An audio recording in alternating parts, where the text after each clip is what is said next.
Hey people, I've been eating gum.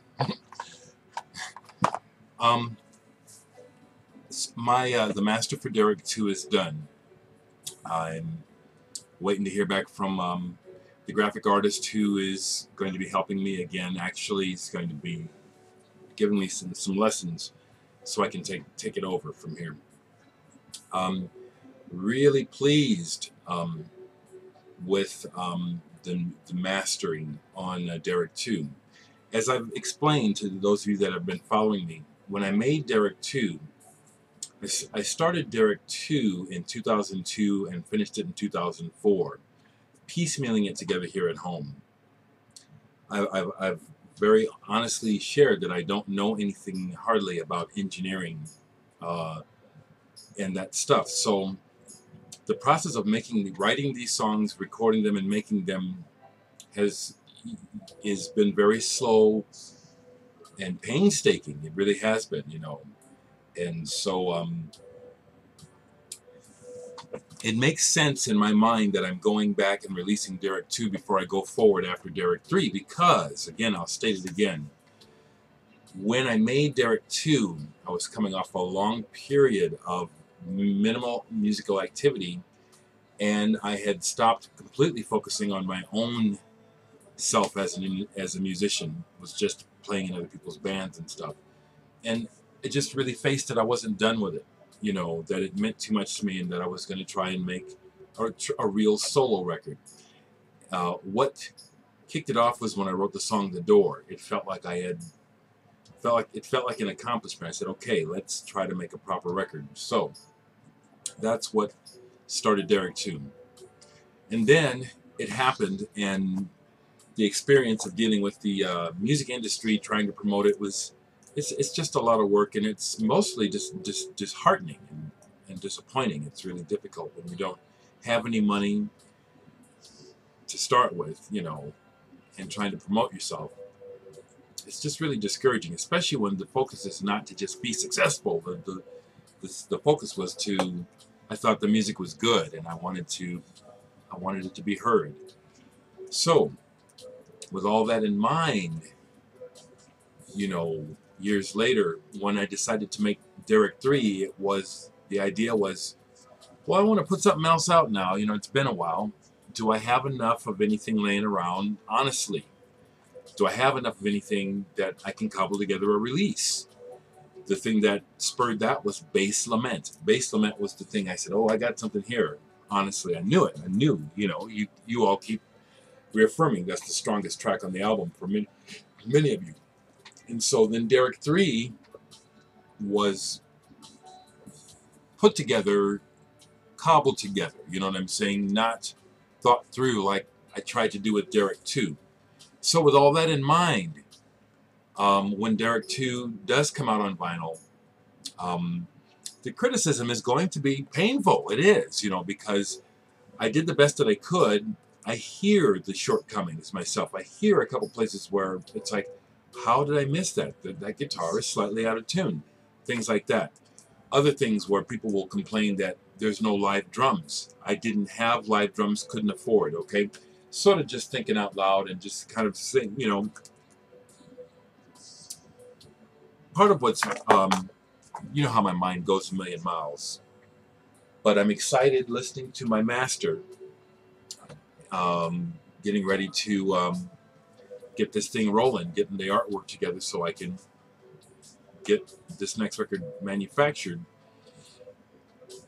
But getting ready to do the business again like I did with Derek 3 and, trying to do a better job of mailing it out and facing the public, it's like, I'm a music lover and a musician, and I'm very opinionated, and I know that I'm pretty harsh, and so I have to get ready for it. But I have to say, up front that, criticism, will be painful. It will be, because I did the best that I knew how to when I made this record. So this is gonna be like really, really sharing a baby with you. Something else that's in my thoughts regarding all of this was yesterday I watched a couple of documentaries. I watched part of a documentary on John Martin, Banks' Cosmic Rider, for sending me the link. But I also watched a film about John Zorn, something I think it called 12 Conversations or something like that with John Zorn. But I really noticed how he talked a lot about not feeling understood as an artist, feeling the need to explain, or not wanting to have to explain, but feeling the need to explain himself to a lot of people so that he can be understood, but also having a deep-seated conviction that what I'm doing is honest and real, and therefore it's just fine the way it is. And I just took a lot of inspiration from that, because that's how I feel deeply, actually always have, and even more strongly about what I do, which is any number of musicians or listeners can point out this, that, and the other thing about what they think about what I do, why it's not enough of this, why it's not enough of that, why it should have been longer, why it should have been more of this. And I'm just feeling like, all of your criticisms and input, it all has merit. But the bottom line is, I am real. I'm real the way I am, and this is what I do. And it's valid just the way it is. And I'm really at the point where it's like, take it or leave it. In a couple months I'll be 57 years old, so mortality is also on my mind a lot more than I like to admit.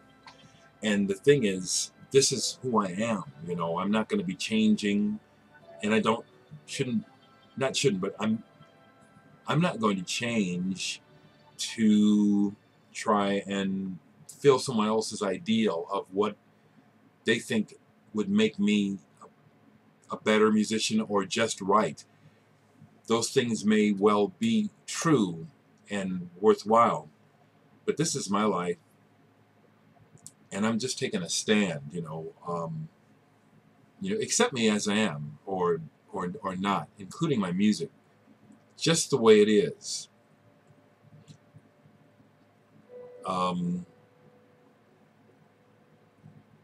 Yeah, I'm just feeling that. John Zorn really inspired me too. It's like, as accomplished as he is, as much work as he's put out, as much acclaim as he has, he feels the same way I do, which is hardly understood. Isn't that a bitch? Took a lot of heart from that, so I'm just kind of putting it out there that we're about to get Derek 2 to the press here. Within a month, I'd say, and I'll have this wrapped up and at the pressing plant. And I'm excited, but I'm also letting you know, just really need to accept me the way I am. I mean, I'll make another comparison, and some of you will disagree with it, but I'm gonna make it anyway. Just like Lou Reed is super famous and acclaimed for what he does, if you notice, the man really can't sing. There's no denying that. He cannot sing. He can express his songs, but he can't sing. And he is considered one of the greatest, and I'm not a Lou Reed, but I'm a Derek Higgins. And I'm proclaiming that, okay? Yeah, I can say that. I don't need Robert Christgau's approval to say that about me. I don't need Mojo Magazine to... Yeah, I'm feeling it, man. I'm the real fucking deal, just the way I am, okay? So here comes Derek 2, warts and all. But when I finished it in 2004, it was the best that I can do. It's coming up pretty soon, folks, okay?